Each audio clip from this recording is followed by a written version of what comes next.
Izindaba zehora lesikhombisa sigwethulela zona bukhoma ekomkhulu le-SABC Auckland Park eGoli nazo ezinohlonze kusihlwa nje. Preparations for the summit are on track with numerous heads of states and governments from the G20 member countries, including invited guest countries, have been confirmed for participation.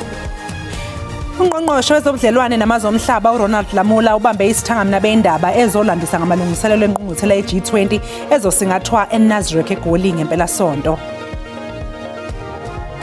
It was a real threat that some of the tweets would be deleted, and in the end it was.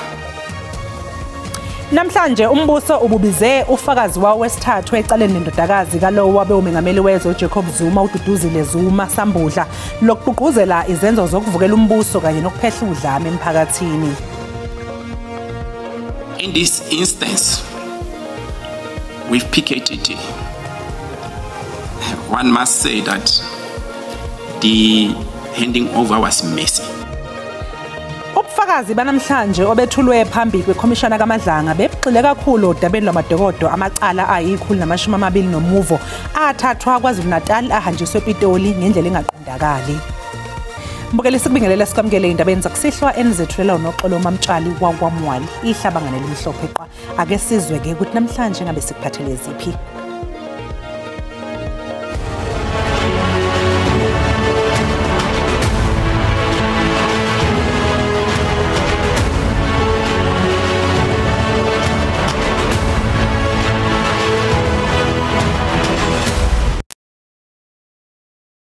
Ungqongqoshe wezobudlelwane namazwe omhlaba uRonald Lamula uthi unethemba lokuthi umphumela wengqungquthela ye-G20 ezokuba seGoli uzoba muhle kakhulu ezwenikazi Afrika. uLamula nongqongqoshe wezemali uEnoch Godongwana kanye nondunankulu waseGauteng uPanyaza Lesufi babe nesithangami nabeindaba namhlanje eNazareth eGoli. Preparations for the summit are on track with numerous heads of states and governments from the G20 member countries, including invited guest countries, have been confirmed for participation. In Africa, it is a kulungela ukusingatha ingqungquthela ye-G20 nokuyingqungquthela ezohanjelwa amazwe acebe kakhulu nasathuthuka. iMelika yona iveza ukuthi ngeke libhade kule ngqungquthela. We are here and we have said we are ready to hand over to the US, but for them to, if they should be, because the handover is really ceremonial. It's a ceremonial, as we say, it's a ceremonial handover. We remain prepared to hand over here in South Africa, in Johannesburg. Ingqalazizinda isithuthukisiwe njengoba njela kuleli lindele ihambeli sakwamanye amazwe. What we've done for the preparations, especially infrastructure, water, electricity, and the beautification of the entire province, we requested departments to use their current budgets. Kusenjalo iPitoli ithi kunophenyo kulandela ukutheleka ngokungahleliwe kahlehle kweqeqebane lasePalestina ngesonto ledlule. Palestinian plain, as to whether there is some shady work and so forth, indeed we are suspicious as the South African government. Uqhube wathi banethemba lokuthi kuzofika isivumelwaneni sokuyibophezela kwezinye izinto emva kwayo lengqungquthela yamazwe. Abaholi bazobe bedingida izinto eziningi ezimqoko kubalwa kuzo nokuthuthukiswa komnotho nokuhwebelana. Kusenjalo izakhamuzi zizwakalise imbono yahlukene ngalokhu ngengqungquthela ye-G20 njengoba sekusele insuku ezimbalwa ukuthi iqale. Kunemibono yahlukene maqondana nengqungquthela ye-G20 ezosingathwa yiningizimu Afrika ngasekupheleni kwaleli sonto, njengoba ezinye izakhamuzi zinemibuzo yokuthi ingabe le ngqungquthela izothela izithelo na noma izohlomulisa labo abavele besesimweni esihle ngokwezinga lempilo. Ngakolunye uhlangothi ezinye izakhamuzi zithi akukho ukuchazeleka okucacile ezikuqonda ngobumqoka bokufika kwe-G20 kuleli.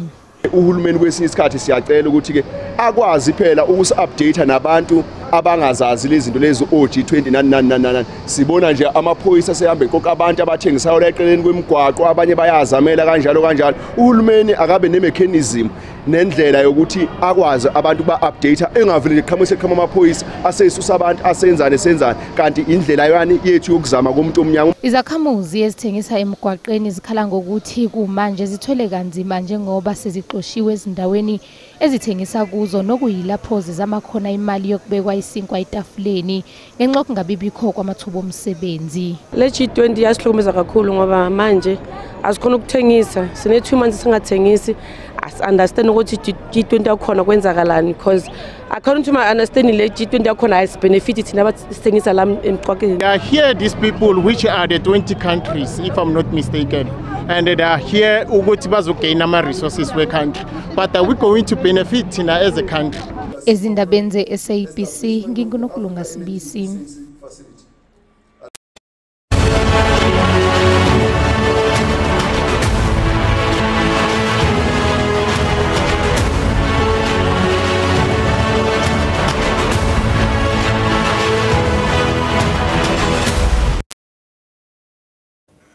Inkantolo ephakeme yaseThekwini izwe ukuba imbhalo eyabibhalwe einkundleni zokuxhumana okusolakala ukuba yabigqugquzela udlame ngesikhathi sezibhelu zangoNtulikazi ka-2021 yabuye yasuswa kubalwana leyo okusolakala ukuba yabhalwa uDuduzile Zuma Sambudla. Inkantolo ephakeme eseThekwini izwe ukuthi imibhalo yabe ibhalwe ezinkundleni zokuxhumana okusolwa ukuthi yabe igqugquzela udlame ngesikhathi sezidubedube zangoNtulikazi ka-2021 yabuye yasuswa. Kule mibhalo kubalwa kuyo naleyo okusolwa ukuthi yabhalwa uDuduzile Zuma Sambudla. There was a real threat that some of the tweets would be deleted,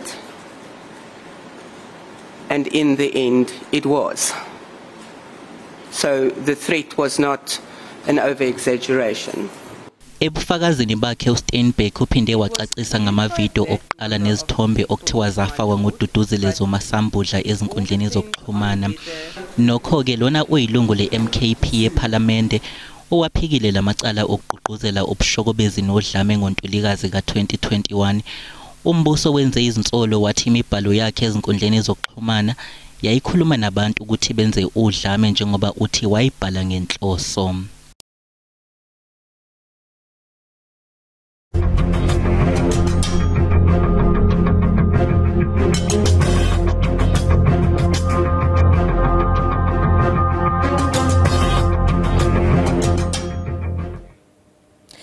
Ubufakazi banamhlanje obethulwe phambi kwekhomishana kaMadlanga bebugxile kakhulu odabeni lwamadokodo amacala ayi121 athathwa KwaZulu-Natal ahanjiswa ekomkhulu lamaphoyisa ePitoli ngendlela engaqondakali. Lamadokodo ayenganyelwe yithimba lePKTT elaliphenya ngokubulawa koSombusazwe. Major General Mary Motsipe oyinhloko yophiko lwamacala abucayi kanye nodlame ehhovisi lekomkhulu lamaphoyisa ePitoli utshela ikhomishana kaMadlanga ukuthi ukufika kwamadokodo asuswa KwaZulu-Natal aphushelwa ngaphansi kwesandla sehhovisi lakhe. Uyichithile nokho imbiko yokuthi lamadokodo afika aduve ePitoli azalala uthule engenziwa lutho. Docket were not gathering dust. And by saying that an audit was conducted and the dockets would have been investigated once funding was approved. I had no involvement in the disbandment of the PKTT, nor did I have any involvement in the handing over process. Ufakazi wesibili obevele phambi kwekhomishana uLieutenant Colonel Ntate Khumalo naye ukhulume waxila kuloko akuchaze ngokuthi kwaba ubudedengu obukhulu ukuthathwa kwamadokodo ethuthelwa ehhovisi elikhulu lamaphoyisa ePitoli. It will also be imperative for the handing, during the handing over, that the other party be present and have ample time to go through the docket and get full explanation on why there is this statement on the A clip, whereas it's not indexed on the C clip. That explanation can be there. But in this instance, with PKTT, one must say that the handing over was messy. Ikhomishana iguqile namhlanje izobuyela esicawini kusasa. Mbukeli kweyingena manje zithi ke njengoba ikhomishana kaMadlanga nje izobe ingenele esigabeni sesibili kusasa kulindeleke ukuthi ibize phambi kwayo usomabhizinisi osematheni wase Northwest uBrown Mkhotsi osukwini lakusasa.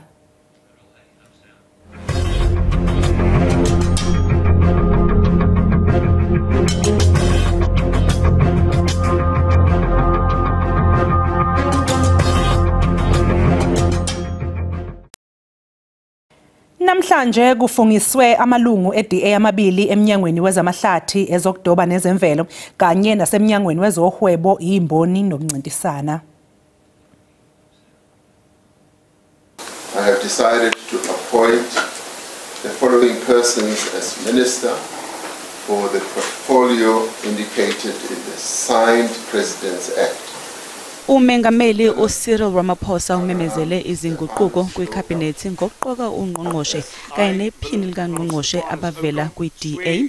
uVili Ocampo uqokwe esikhundleni sikaDion George bekade ngungqongqoshe wezamahlathi ezokudoba nezemvelo, kwathi-ke uAlexandra Abrahams yena waqokwa njengephini likangqongqoshe wezohwebo, izimboni nezokuncintisana kulandela ukuxoshwa kuka-Andrew Whitfield.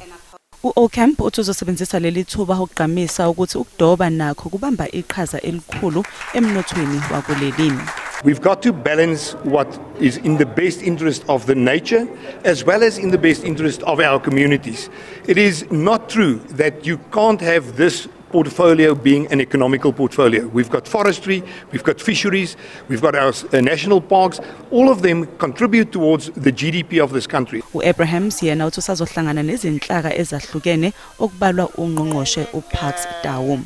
This is a very big portfolio that contributes a lot to the jobs in our country, and I think, you know, with my background in social development, I know all too well what jobs mean for the people of our country. Kanti kulindele ukuthi bobabili laba baqale ukusebenza namhlanje. Mbukeli sisathi qu eyitolo kanti uma ngabe sibuya sizokuphathela uWT.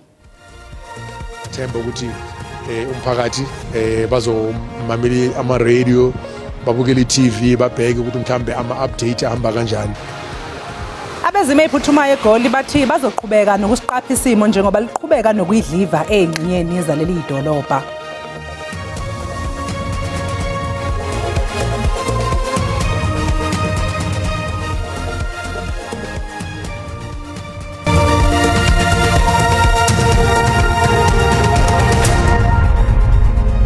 Siphinde sikubingelele sikamkele uma ngabe usanda kungena odabeni oluphambili besibike ukuthi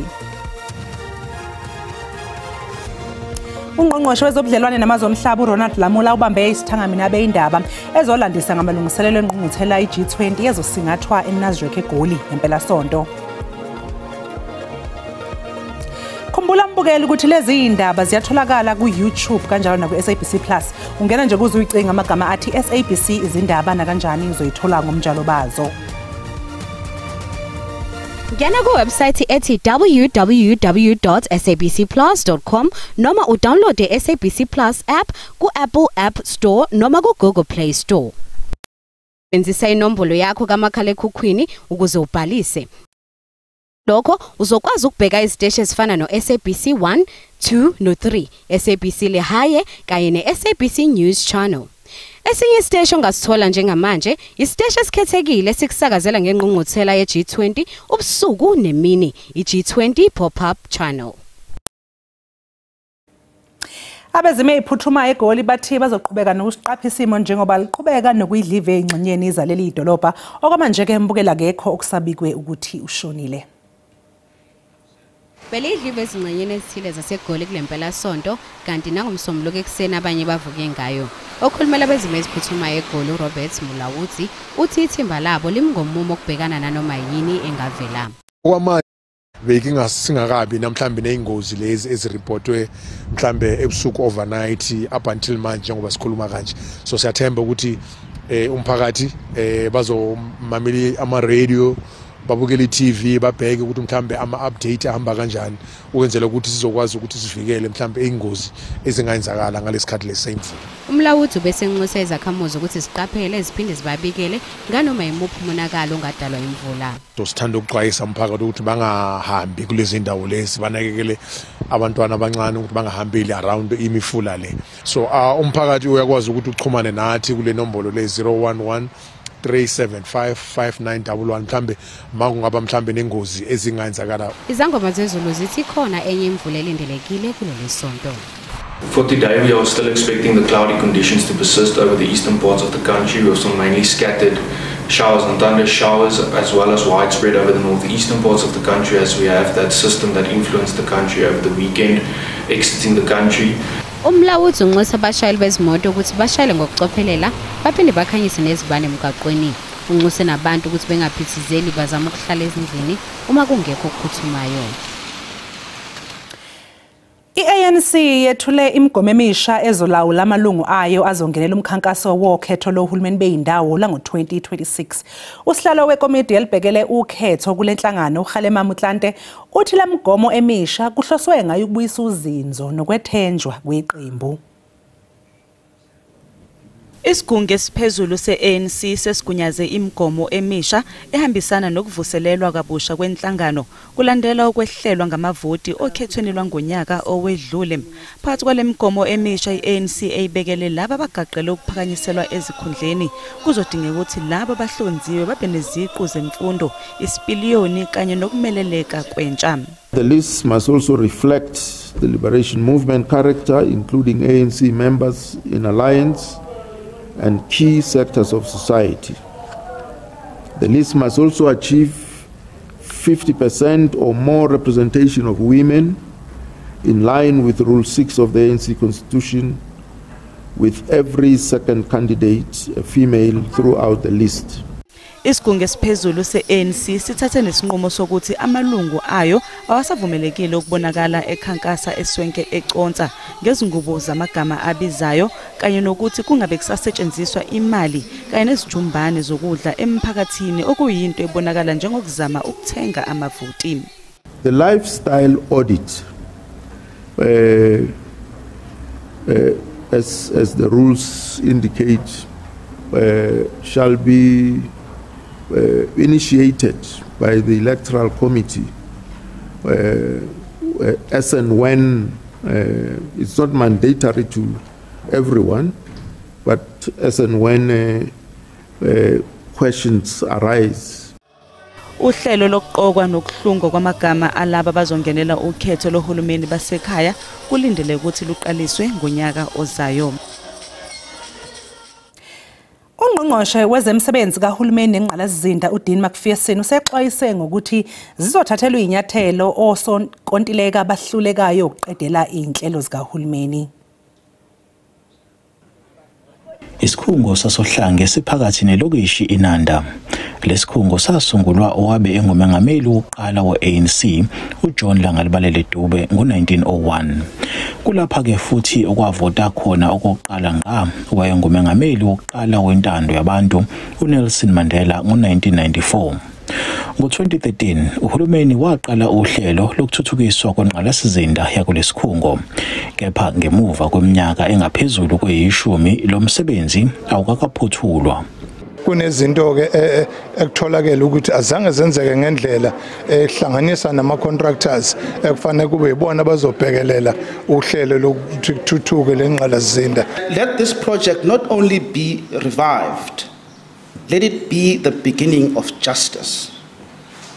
That every individual and company responsible for possible mismanagement or possible maladministration or corruption for that matter in this particular project, that it be investigated, that people are held to account, and if people are found to have done wrong, then they must face the consequences. Umnyango wezemsebenzi kahulumeni uthi zilenganiselwa ema-40 izinkampani esezizongavunyelwa ukwenza umsebenzi kahulumeni ngenxa yokwehluleka kwazo. We also need to become a lot harder on recovering money. It's not just one thing to blacklist. I want to see that money come back. McPherson uthi uzokusebenzisana nomnyango wezamaciko wesifundazweni nezinye izinhlaka ukuqinisekisa ukuthi uyaphuthulwa lo msebenzi. NginguSimphiwe Emakhanya wezindaba ze-SABC ngiseNanda. Mbukeli umhlahlo wesimo sezulu uzolandela emva kwekhefu nesangoma sezulu esesimkantshubomvu umkhushulwa kwaMsimanga. Ayintokozo mbukeli ukuthi siphinde sihlangane njengoba sesisho sithi aqhubala lamathuba amakhulu kakhulu emvuli kakhulukazi engxenyeni esenyakatho nayazi uyonge neGauteng kompumalanga KwaZulu-Natal aya ngokwehla amathuba uyonge nake kakhulukazi ke engxenyeni ezilapha ngaseFreystata sisho sithi ngasentshonalanga ngaqhubeka nje nokuthi libalele engxenyeni ezilapha ngaseKapa sihlabele phambili siyobheka usungula kusasa sikusho ngokungenamahloni ukuthi liyaqhubeka liyabalela engxenyeni ke ezingapha ngasentshonalanga silindele ukuthi ke sikazi ngamafi kakhulukazi ke ogune ongaseningizimu sikhona lezi mvula ezobe phelezela ukuduma ikakhulukazi ke ngokutshaka kwenhlamvu ngengxenyeni ke senyakatho nayazi yongena ko Northwest eGauteng empumalanga kanti ke singathanda futhi ukuthi ke zithanda uqiniso okanye abe makhulu amathuba mawusondela ikakhulukazi ke engxenyeni esentshonalanga nenkabeni kwaZulu-Natal uyosondela kuzo zonke indawo esondelene nalapha iLesotho kanti ke masihlabela phambili sisho sithi South African Weather Service iyasikhipha isixwayiso sokuthi ke singalindela isimo esingabhebhethisa umlilo mongena lapho kwaphindini uyongena enkabeni yangapha ikakhulukazi ke Northern Cape sisho sithi ke iyayikhipha futhi isixwayiso sesigaba sesibili semvula ezingaphelezela ukuduma okunomgozi maphakathi neKwaZulu-Natal kanjalo naseduze kwentaba zokhahlamba awubheke nje amazinga aphansi ebusuku namhlanje kuyofika kusasa kusempondo zakomo uvumele ngithi ke lifudumale lapha eThekwini uyongena koRichards Bay kuthi kubanda kancane mongena enkabeni kanti ke Gauteng lingaphona nje liyofudumala futhi mongena ikakhulukazi ke lapha koMessina sambe siyongena phansi lapha eEastern Cape ngathanda nje ukubanda endaweni ephakeme uyongena lapha koVustile lithanda nje kuba phakathi kahle singubo kodwa ke mongena lapha koSpringbok sihlabele phambili siyobheka amazinga phezulu ngokuphaka kwenhlavelanga ngivumele nje ngithi ke sishisa likhipha umkhovetsheni lapho kwaphindini yongena koCalvina obheka koFederal okanye kuzo zonke indawo ezingapha ngasentshonalanga nokho kodwa mongena lapho kwanyanga ogugulethu ngathanda nje ukuthi lifudumale kanti ke liye ngokushisa futhi ke mongena ikakhulukazi lapha koKomane Eastern Cape uyongena konaseFreystata eKimberley kuthanda ukushisa uyongena kwaZulu-Natal kufudumale nje ngokuphakathi siye siyongena eGauteng ngenxa yokuguqubala lingathanda nje ukuphona ngivumele mbukeli ngithi ke ngeyithatha indawo benobusuku obuhle.